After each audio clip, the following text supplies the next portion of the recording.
The movie begins in a high-security federal prison in Colorado. An inmate named Ray Breslin is approached by another prisoner who warns him about a guy named Jax. According to the inmate, Jax is planning to start a fight with Ray. The next day, just as predicted, Jax attacks Ray with a shank. However, Ray quickly overpowers him and wins the fight. Due to the commotion, the prison guards intervene and place Ray in the secure housing unit, a high-security area reserved for the most dangerous inmates. Ray is locked in a tiny, windowless cell with only a toilet and a security camera, watching his every move. The only possession he is allowed to keep is a Bible. Wasting no time, Ray begins devising an escape plan. He has already analyzed the layout of the prison and discovered that the high-security unit is located next to the fire garage. By eavesdropping on the guards' conversations, he learns their schedules and realizes that the isolation block is understaffed, which works to his advantage. Over several days, Ray observes the guards' routines and notices that they always step outside for a cigarette break, lasting exactly 7 minutes. Using this information, he determines the best time and method for his escape. Now, the only thing left is to figure out how to obtain the passcode to his high-security cell door. To do this, he carefully peels a thin layer of polyethylene from the chocolate milk packaging that comes with his meals. When escorted for a walk, he discreetly places the plastic sheet over the keypad. Later, by examining the fingerprints left behind by the guard, he is able to deduce the numbers used in the passcode. With the possible digits in hand, cracking the sequence becomes much easier. Meanwhile, Ray finds a way to secretly communicate with his team outside the prison. In a letter, he embeds an encrypted message instructing them to create a distraction at exactly 4 p.m. on the day of his escape. He also prepares balls of toilet paper soaked in liquid soap for his plan. Finally, the day arrives. Returning from his walk, Ray discreetly jams the door lock with the sticky toilet paper, preventing it from fully locking. Fruitcake. The scope. Once the guards step out for their cigarette break, he enters the correct passcode and escapes his cell. Moving quickly, he crawls through a vent that leads to the unguarded fire garage. There, he puts on a firefighter uniform. At that moment, his team initiates the distraction by blowing up a car outside the prison. As the fire brigade rushes to the scene, Ray slips out by latching himself onto the underside of the fire truck. Once outside, he calmly climbs into a getaway car driven by his teammates, Abigail and Hush, his closest allies. They drive him a short distance away from the prison and drop him off near a telephone booth. Still wearing his prison robe, Ray boldly approaches the booth. A passing police car spots him, and soon, more officers arrive, surrounding him at gunpoint. However, he manages to make a call and relay a secret code. Showtime. Showtime. Shortly after, a man named Lester Clark arrives on the scene. He speaks with the officers and presents them with some official documents. After reviewing them, the police release Ray. Ray and Lester wait in the prison warden's office, anticipating his reaction. When the warden arrives, he immediately starts scolding them. "What the hell is going on here? Calm down, warden." That's when Lester reveals the truth. Ray is not a criminal, but the co-founder of a security firm called Breslin Clark, which specializes in testing prison security. We're an independent security company hired by the Federal Bureau of Prisons to test the integrity of their maximum security facilities nationwide. His job is to infiltrate prisons under a false identity to determine whether they are truly escape-proof. Over the years, Ray has built a reputation as the man who can escape from any prison. Eager to understand how he pulled it off, the warden presses for details. Ray confidently explains that after discovering the isolation block was located near the unsecured fire garage, he deliberately made enemies to get himself thrown into solitary confinement. The rest of the escape plan you already saw. Stunned by Ray's intelligence, the warden asks one final question before dismissing them. What kind of man would choose to spend most of his life in prison? Some people have a talent to paint, some to sing. Me, I sing.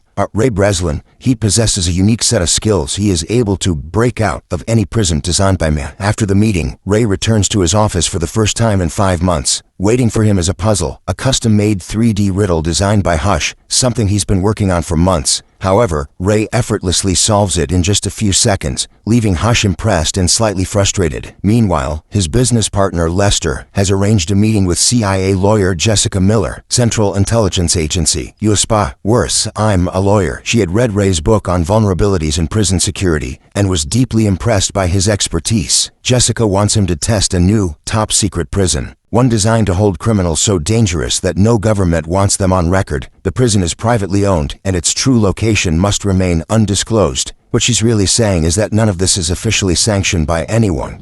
So if anything goes wrong, nothing comes back to bite you people in the ass. Whoa, this is not your concern. Hey, I owe him. I don't owe you. Ray's team is immediately against the idea, calling it far too dangerous. But then Lester drops a bombshell. Jessica is offering millions of dollars for the job. Despite the staggering amount, Ray remains skeptical. However, Jessica insists that the inmates inside this prison are not just criminals, but monsters who should never be allowed back into the real world. Her words make Ray reconsider, and against his friend's concerns, he accepts the deal. Jessica provides Ray with a fake identity. He will enter the prison as Anthony Portos, a Spanish terrorist for hire. His only point of contact on the inside will be the warden, Roger Marsh. If anything goes wrong, Ray is to give him an evacuation code to signal extraction. Evacuation code 310275. On the day of his infiltration, Hush follows protocol and implants a tracker in Ray's arm to ensure they can monitor his location. However, things take a dark turn when a van suddenly pulls up and a group of masked men kidnaps him. They immediately locate the tracker and cut it out, rendering him untraceable. Before Ray can react, they inject him with a heavy sedative, ensuring he remains unconscious, so the prison's location stays a secret. At some point during the transport, Ray briefly regains consciousness. He finds himself inside a helicopter. He sees one of the guards stab another prisoner and throw his body out of the helicopter. Before Ray can process what's happening, the guards notice him awake and immediately inject him with another dose of sedatives. Ray eventually wakes up inside the prison. He finds himself in a glass cell, elevated on a platform. Around him, several other inmates are held in similar transparent cells. The entire prison is under strict surveillance. Guards in masks and rifles patrol the area, while moving cameras track every prisoner's actions. Soon, Ray is escorted to meet the prison warden, Hobbs, who introduces himself. Confused, Ray questions this with Warden Marsh. Warden Marsh, as he was told the warden's name was Roger Marsh. His unease deepens as he recounts how he saw a guard kill a prisoner on the helicopter. Hobbs, visibly displeased by the news, dismisses him and prepares to leave. Desperate, Ray stops him and cites the evacuation code, which should guarantee his release in case of an emergency. However, Hobbs mocks him. You give me a number and you walk out of here. Free as a bird.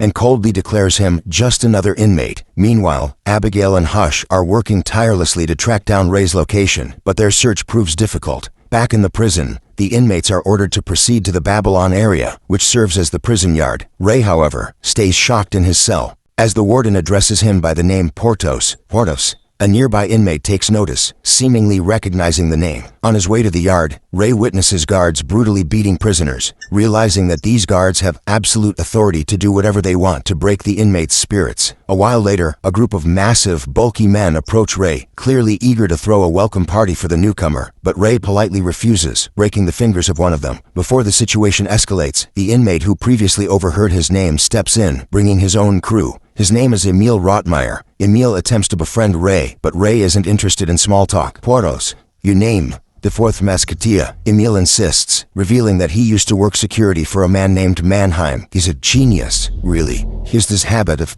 taking money from the rich and giving it to the poor. You've heard that story before. I've heard that story, yeah. However, Ray remains distant, showing no interest in chatting with strangers. Meanwhile, in his office, Warden Hobbs scolds his officer for killing the prisoner in the helicopter. To the officer's shock, Hobbs informs him that the cost of the prisoner will be deducted from his salary. The entire price of the asset equals a month of my pay, and you're lucky the man you killed was not I value. A chilling reminder that this prison operates like a business. Back inside the prison, Ray begins studying the guards in the facility, searching for weaknesses. Emil continues trying to earn his trust. Portos, persistently asking what Ray is observing. He even offers to help if needed. The favor, man. Ray starts piecing things together. This isn't a normal prison for federal criminals. Instead, it's a secret torture facility where the wealthy send their enemies to disappear. Determined to learn more, Ray plans to investigate the isolation area. To do this, he needs to get himself thrown into solitary confinement. He turns to Emil for help. Emil, eager to assist, punches Ray in the face. That's a favor. Sometimes favors hurt. The two begin a WWE-style fight, drawing the attention of the entire prison. Watching through the security cameras, Warden Hobbs is visibly entertained by the brawl, almost amused at the spectacle. Soon, Ray and Emil are sent to the isolation area, a tiny room that serves as both a cell and a torture chamber. The room functions like an oven, with temperatures far beyond what a human can endure. High-powered halogen lights down on them, designed to disorient and dehydrate prisoners. In my country, we call it a sauna. Meanwhile, Warden Hobbs watches their suffering through the security cameras. After an entire day in the chamber, a prison doctor visits Ray. Ray appeals to his humanity, asking him about the prison's location. He notices how the doctor hesitates, clearly unsure of how to respond. Before he can say anything, the prison officer rushes him, demanding to know what Ray asked. Nervous, the doctor lies, saying they were only discussing dehydration. However, Ray overhears this exchange and realizes that the doctor might be the key to his escape. Meanwhile, Abigail and Hush confront Lester, demanding to know Ray's location. They insist that he talk to Jessica about it. Initially, Lester refuses, reminding them that everything is going according to contract and they should trust the process. But Hush isn't having it. He threatens Lester, forcing him to reconsider. Under pressure, Lester finally promises to call Jessica. Back in prison, after being released from solitary confinement, Ray shares his latest discovery with Emil. He noticed that the chamber floors are riveted with steel instead of the more secure aluminum. This place is subterranean. There's moisture in the air. Steel rusts over time. This means that if he can remove the rivets, he might find a way out. To do this, Ray asks Emil to acquire a metal plate that he can use to pry the rivets open. Emil immediately sets his plan into motion. He tells the guards he is ready to talk to the warden about his boss, Mannheim. During the meeting, the warden once again presses Emil for details about Mannheim's whereabouts. You know, to many people,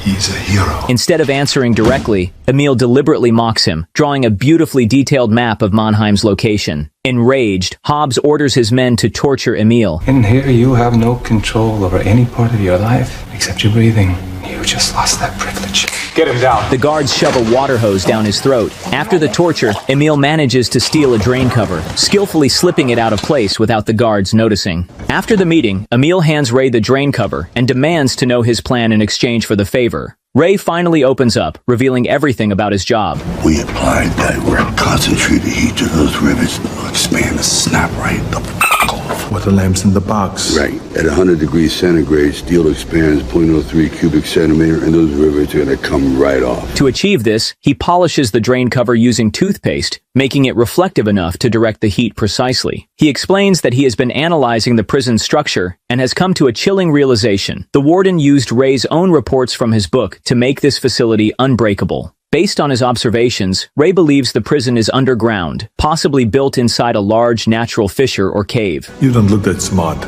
You don't either. Ray only asks for one thing, a distraction at the right moment. Emil agrees and puts the plan into motion. Ray clutches a piece of bread in his hand, while Emil approaches a Muslim inmate named Javed and starts insulting his mother in the filthiest way possible. Predictably, a massive brawl erupts. As the fight escalates, guards rush in to restrain the prisoners and send them all to the isolation chamber. Once inside, Ray immediately begins heating the rivets, carefully positioning himself out of the camera's view. When he's done, he bangs on the chamber walls, signaling Emil to start the next phase of the plan. Emil begins screaming hysterically, drawing everyone's attention to him. Seizing the moment, Ray blocks his cell's security camera with the piece of bread, ensuring he can move unnoticed, and slips into the vent system, making his way outside. Hey, I got a camera malfunction, box 2. However, as he moves through the cramped space, he accidentally breaks a valve, causing a massive flood. Meanwhile, the warden approaches Emil trying to find out what he's up to. Emil starts speaking foreign language. Du bist der Böse! Du bist der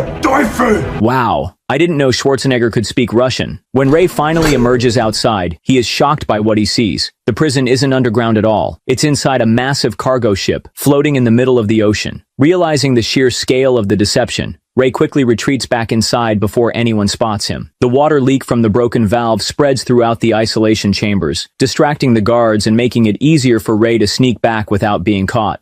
Meanwhile, in the city, Abigail and Hush press Lester for answers. They demand to know if he actually spoke to Jessica. Lester reassures them that he did, and insists that everything is going according to plan. However, Abigail remains suspicious. She points out that Ray's paycheck for the job has been put on hold, making the situation even more concerning. All right, it's very common in a $2.5 million transaction. No. Common would be a week, maybe 10 days. This has been way longer than that. Jesus, Abby. It's the federal government. You know how they work. Back in the prison, Warden Hobbs and the officer inspect the flood damage. While surveying the area, they notice several rivets missing from their original positions. Hobbs immediately finds this suspicious, realizing that someone has been tampering with the facility. Lester calls Warden Hobbs and reveals everything about Ray. Portos is in his name, is it? Why wasn't I alerted? It's Ray Breslin, the great Ray Breslin. There's a lot of people paying money to make sure that facility is unbreakable. But instead of arranging for Ray's removal, he orders the warden to ensure that Ray stays there forever. It turns out Lester has his own agenda. He is the CEO of this illegal prison, hired by investors due to the reputation of his and Ray's company. He is the one searching for Mannheim, lured by a massive reward from the world's biggest bankers, because Mannheim developed a program that could threaten the global financial system. Developed a program to turn the entire world banking system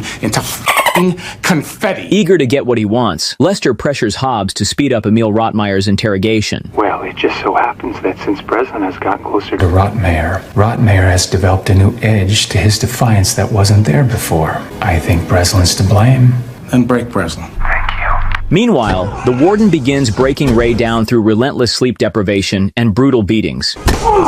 Get on your feet! Emil tries to keep Ray motivated, encouraging him to stay focused. But Ray's condition worsens day by day. While tending to Ray's wounds, the doctor starts feeling guilty about the suffering he witnesses. Hoping to lift Ray's spirits, Emil asks about his past. Ray hesitates, but eventually opens up. He reveals that he was once a lawyer and prosecutor. One day, a man he successfully put behind bars vowed revenge. That man escaped from prison and murdered Ray's wife and son. Since then, Ray has dedicated his life to making prisons unbreakable, ensuring that criminals can never escape again. Hearing this, Emil reminds Ray that now he has a reason to get out, not just to survive, but to punish the people who set him up. Meanwhile, Abigail and Hush refuse to give up. Hush digs deeper and uncovers an illegal privately owned prison called The Tomb, a secret facility where the wealthy dispose of their enemies. This is the very prison Ray is trapped in. But despite their efforts, Hush is unable to locate its exact whereabouts. Totally illegal, run by ex-military assholes and Blackwater rejects. You know, bad dude. Back in the prison, Ray and Emil shift their focus to the guards. All the guards wear identical masks, making it difficult to track their movements. But Ray has studied their behavior closely and started to notice patterns. See that guy coming down the stairs? And you see how he walks all pigeon-toed?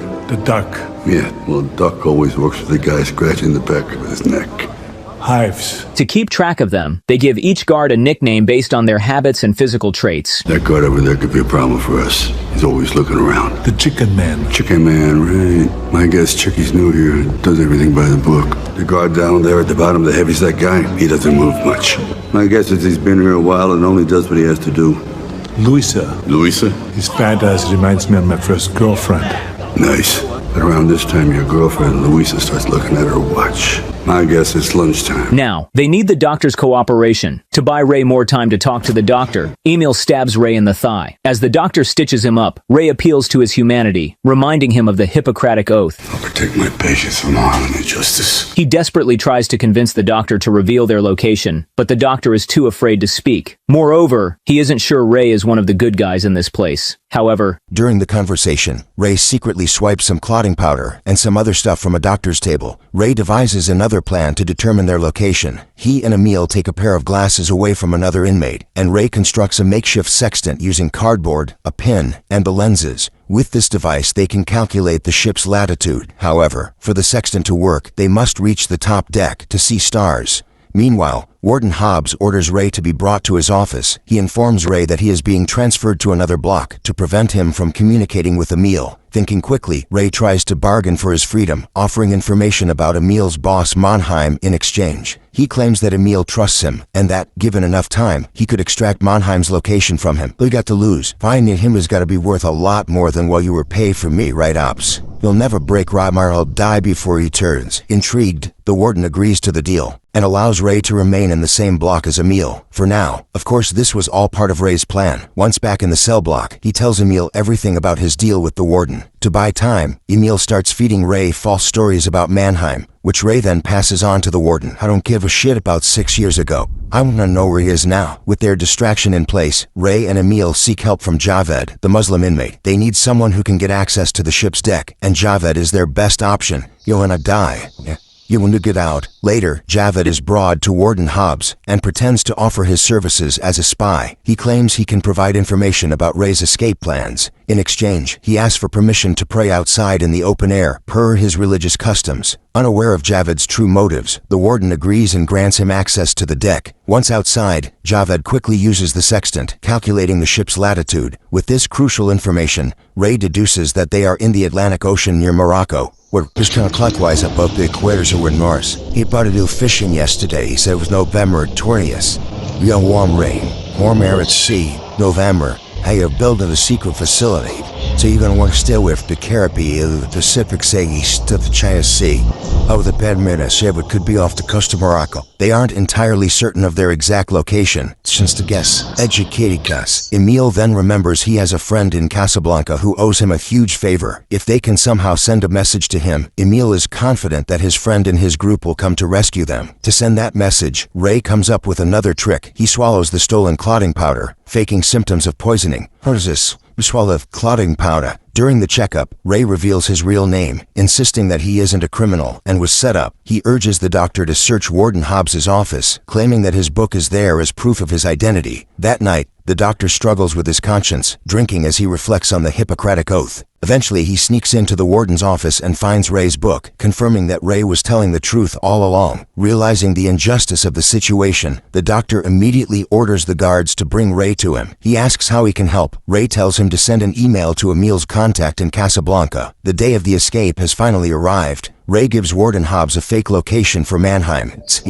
Ratting out your friend's ADSR, successfully misleading him. At the same time, Javed approaches the warden with more false intel, claiming that a riot will break out today and that the guards should keep a close eye on Ray. Hobbs immediately begins watching Ray through the CCTV cameras. He spots Ray secretly sending a message in Morse code to instigate a riot in Block C. Falling for the trap, the warden orders all his guards to Block C, leaving only 2 guards in the Babylon area. Meanwhile, the doctor finally sends the email to Emil's contact in Casablanca, setting their backup plan in motion. Seeing the perfect opportunity, Javed provokes a fight in the Babylon area, starting the riot. As guards scramble to control the situation, Ray, Emil, and Javed seize the moment and make a run for the top deck. However, Hobbs quickly notices their escape and orders an immediate lockdown of the cargo hold. Before the 3 can reach the top, the security doors slam shut, blocking their path. At the same time, Emil's rescue team arrives in helicopters hovering over the ship, ready to extract them. Inside the prison, guards engage in a shootout with the escapees. During the process, Javed is shot and unable to move. Ray quickly comes up with a plan. He must shut down the ship's power system to unlock all doors, giving them a way out. He orders Emil to get to the deck and board the helicopter, promising that he'll find his own way out.